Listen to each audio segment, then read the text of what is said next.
out of her.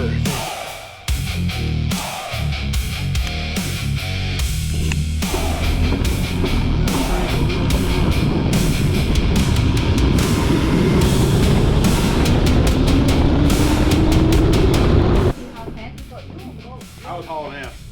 Well, it's protection. I have things set for certain temperatures and voltages.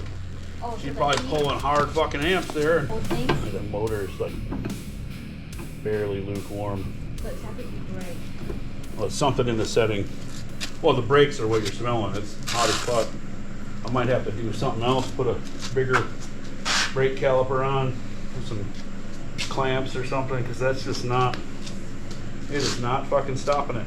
But yeah, I'm fucking. Like it just. I'm like, oh god, something blew up.